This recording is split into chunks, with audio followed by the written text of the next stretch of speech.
Good morning, ladies and gentlemen. The Egyptian revolution succeeded in overthrowing the former regime in 18 days. The regime that corrupted every aspect of our life, including educational systems and scientific research. And after the revolution, there is an expected renaissance in the scientific research field. And as Egyptian engineers, we decided to play our role in that revival through our product, the Smart Breadboard, that will be illustrated today. Allow me first to introduce myself. I'm Ahmed Mitwali with my colleague Islam Muhammad. We are representing all our team. First, let me identify what's a breadboard. A breadboard is a device used for testing electronic circuits before implementation. As you can see, it consists of a number of nodes for placing electronic devices and connecting between them using wires. However, that old method arose many problems. So as you can see, let's take a look at that circuit. As you can see, the huge number of wires used to implement that circuit, which made it complex, inefficient, hard to debug. So what if I said if we can reduce that number of wires to half? Wouldn't that save us half the implementation time? What if I said that we can reduce that number of wires to the quarter of that number? Wouldn't that save much more effort? So what I'm telling you is that we can implement that circuit on a breadboard without using any wires, using our solution, the Smart Breadboard. Smart Breadboard is a hybrid between software and hardware. So hardware that consists of a regular breadboard connected to a matrix of analog switches that allow connectivity between any nodes. And it's connected via a USB cable to a software with a virtual breadboard where the user can do all the connections on it easily and conveniently. So let's watch a brief video that illustrates the procedure of using our breadboard. As you can see, first the user chooses the component that he wants to use in the software.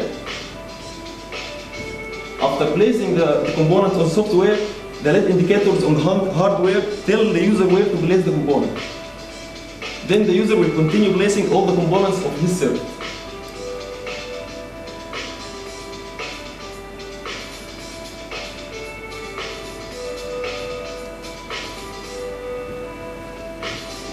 After finishing the placing of the component, the user starts doing the wiring only on the software. And this is much easier, of course, from using the wires and the stripping and all the hassle of using wires.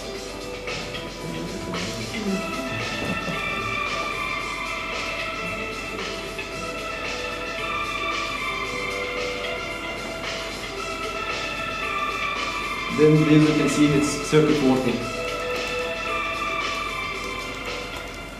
Now, after we know the idea of our product, let's talk about our customers. Our main target market is university students, electronic laboratories, researchers concerned with the electronic field.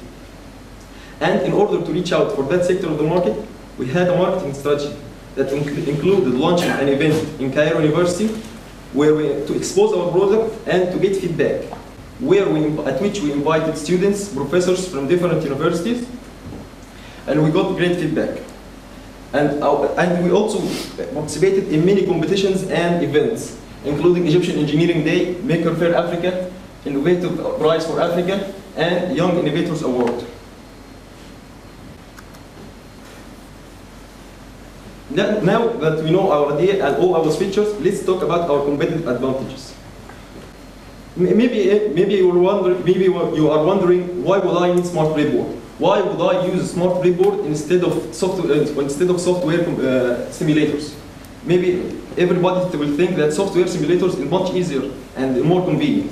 But software simulators have huge disadvantage that kept even the regular breadboard live until today.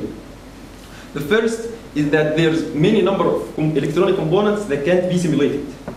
And the second is the accuracy of the measurements of the software simulators.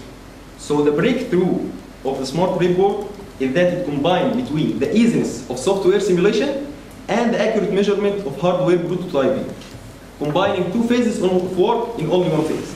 And error debugging became much easier as we eliminated all the wires. We also provide the software as an open source where the user can enhance and modify any feature that satisfies his needs. And with features like analysis report that allow the user to export a full analysis report measurement of his circuit. And the smart breadboard didn't only solve the connectivity problem. We also managed to integrate two of the most commonly used devices in electronic laboratories, which are the power supply and the multimeter, and our main feature, which is the remote experimentation, at which the student can control the breadboard remotely using any web browser while sitting at home. Now, after we know the idea of our product and all benefits and our target market, let's talk business-wise. Smart breadboard can be sold as a standalone device to universities or research laboratories. Or another scenario is to integrate it in NI Elvis. National Instrument Elvis is a multifunctional device with 12 integrated devices, like oscilloscope, multimeter, and many other devices. But as we can see, it still depends on the regular breadboard with all its problems. So when we spoke with NI managers in Egypt about the idea of our product, they liked it very much. They suggested that we implement smart breadboard as a module to be integrated in NI Elvis. And in addition to its value as a product, we managed to provide smart breadboard as a service. We offer the great benefit for electronic manufacturers, where their customers can test electronic components remotely using our remote experimentation method before purchasing them. Last, I'd like to summarize our progress. As I mentioned in the beginning of the presentation, that our goal was to develop education in Egypt. We have successfully completed our first prototype. We are currently registering it as a patent in order to protect the idea of connecting between any nodes on a breadboard dynamically using any method, either electronically or mechanically. And our next phase is to continue developing and enhancing the smart breadboard until we reach the mass production phase.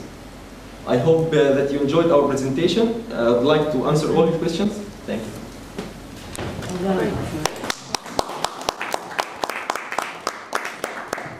I think one thing that we did yesterday that was very helpful is we sort of started at one end and just proceeded along and went back and forth like a metronome. So maybe we'll start with Daniel and then go Jane and Paula, etc. Yeah, I'll just jump to it. Could you explain a bit more the underlying technology? How does it work? Yeah, actually, we connected the breadboard, the regular breadboard nodes. It's connected to a matrix of analog switches, regular switches, but in ICs. And what happens after you complete the wiring on the software sends a control word to the switches that open the buses to accomplish the connections that you select. Fantastic. So that's basically it. Let me add something.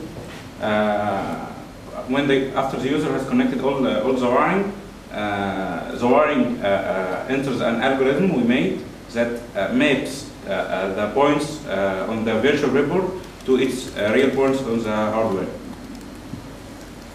Thanks. My turn, I guess. I was getting a little worried during your presentation about your intellectual property and open source and also being an add-on to the NI Elvis because they're well known. And so you just be a little extra thing for them. So that was all worrying me until you said a really key thing, and that was that you could do services for the manufacturers. Yeah. Okay. That for me is key. This is actually not a question of no, just, by God, that's amazing. You could make the manufacturers, give them the ability to connect with all sorts of different potential customers and also tell them exactly what people make mistakes in when they're using the component that they're trying, so they can actually get a better feedback. One of the problems with being a component manufacturer is you don't know what mistakes people make. You don't know what trouble people are having with your product. They won't tell you exactly. Whereas this way you can find out in real time that, oh my goodness, people are expecting pin 3 to do this and we thought it was pin 4, or whatever it is. And that's really amazing. So that was just, wow, there you've got it. You can build a community around that and you can give an amazing value to chip manufacturers. So that got I'm sorry, may I add something? we also, may I add something, sorry?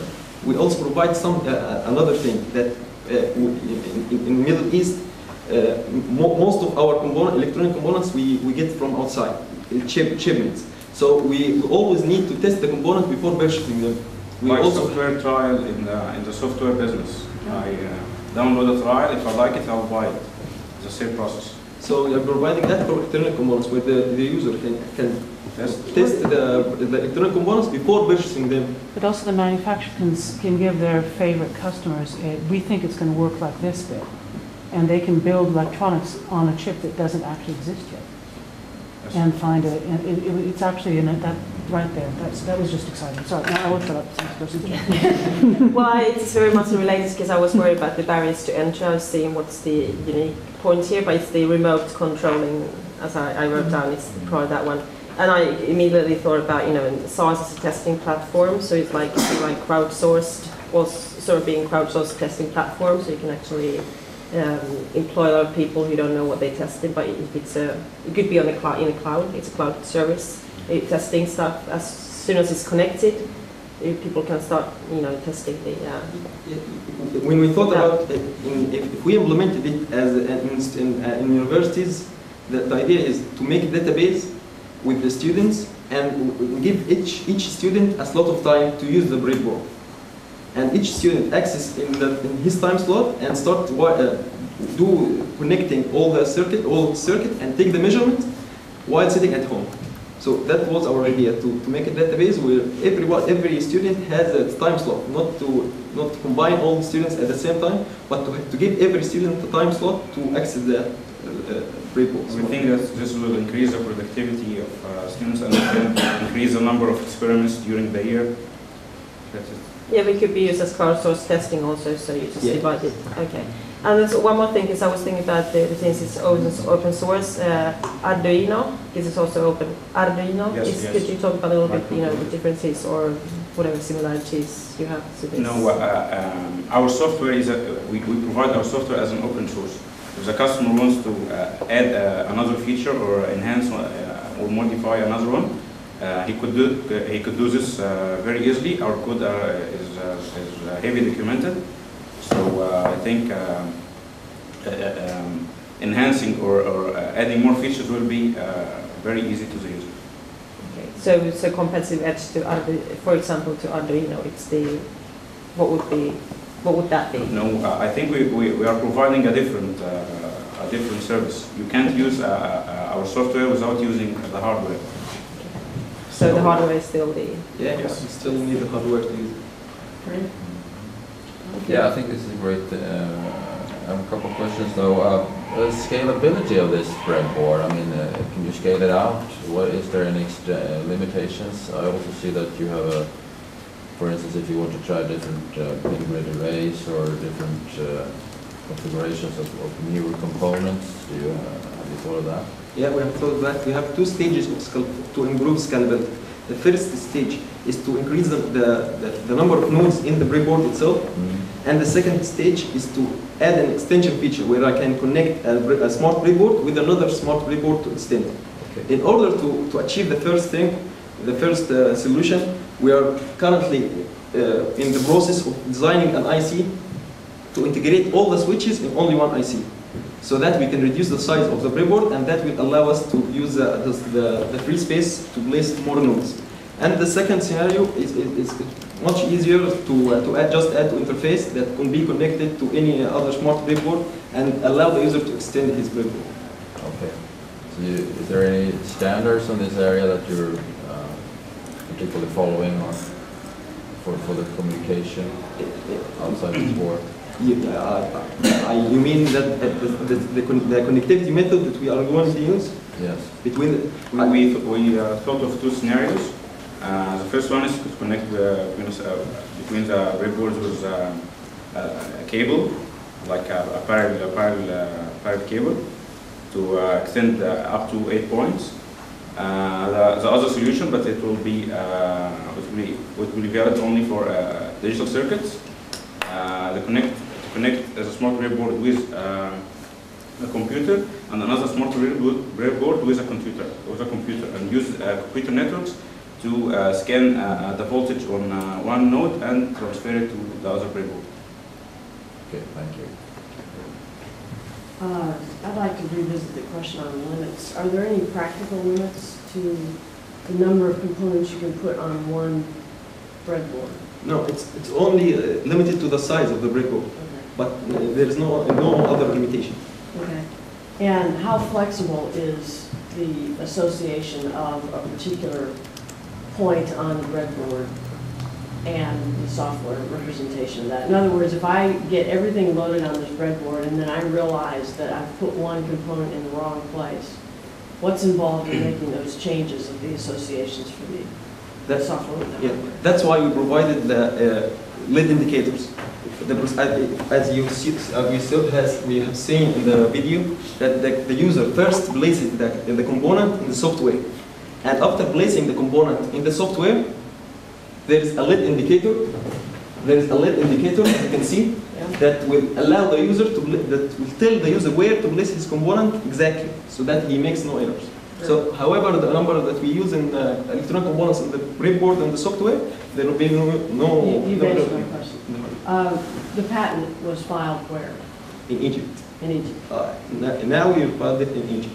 Okay. We're currently thinking to start registering it in the US, but it's only money thing for us. Okay. We need to just Before you leave, look for a man named, another judge named Bill Halsey.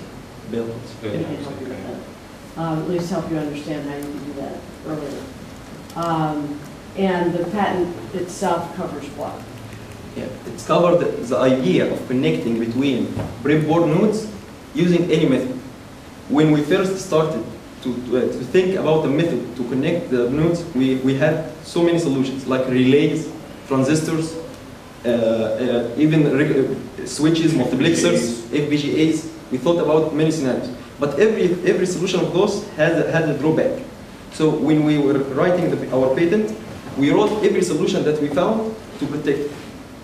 So that nobody can achieve the idea of connecting dynamically between nodes of the breadboard without coming back to us. We covered the whole. If anyone tries to make a device that connects electronic components on a breadboard via any means instead of wires, we covered that. We covered the idea of connecting electronically or mechanically, even. Very good. Well, I've got another, but I'll wait. Daniel? Yeah, I'd like you to say a bit more on the application areas. I mean, you described those, that there are different applications here, and the window of opportunity. I mean, you described the simplicity of the idea in a fantastic way, but that's perhaps also the drawback to it. So, what's the window of opportunity here? Actually, sorry, I didn't get the question. Well, you've described the application areas, both for the industry players and the universities and so on. Could you describe more of the window of opportunity? May I answer? Yeah. 2 days ago, we met all over the year. We were dealing with a manager of NI in Egypt only. 2 days ago, we made a presentation for the general manager, the regional manager of NI in North Africa. He was very interested, and he promised that he will talk to the higher management about our idea. So we can proceed with the scenarios that we can integrate smart breadboard as a module in Elbis.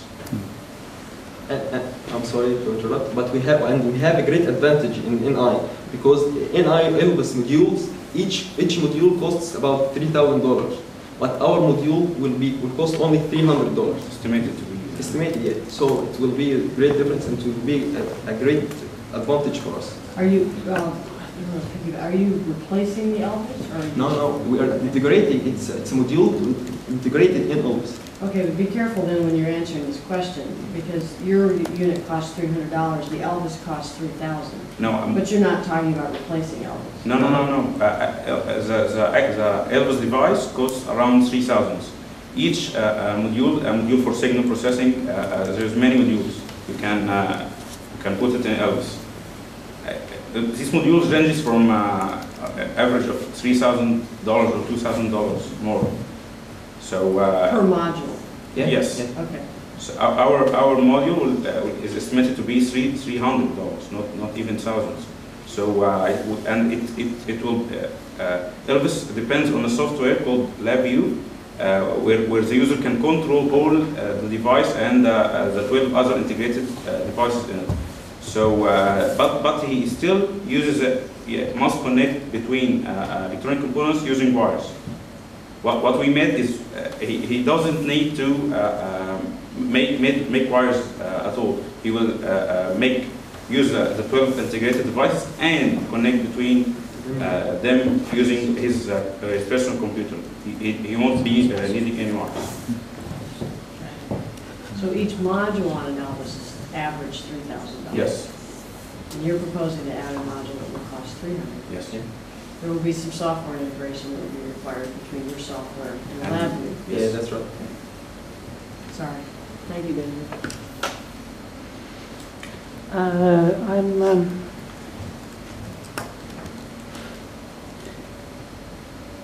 I'm getting a little bit worried again. It seems to me that you're doing open source, which is nice. You're only talking to the one group that can actually kill you easily, okay? And they want to pay you 1/10 of what they themselves charge for one of their modules.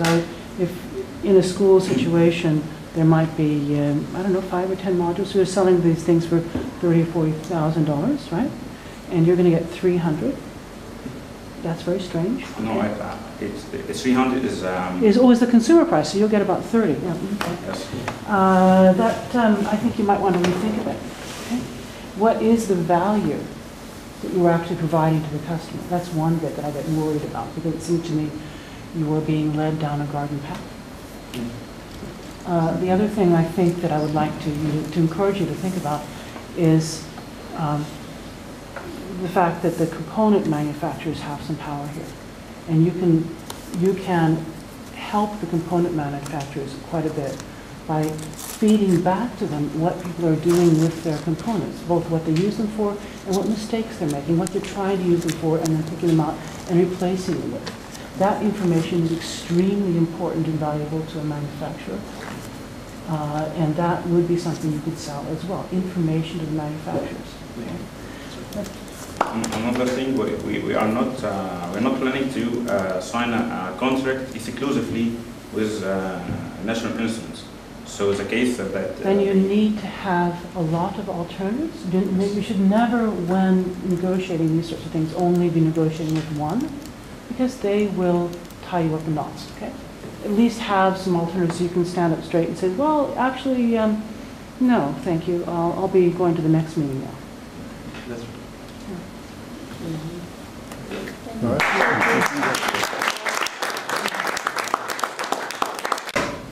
Good morning.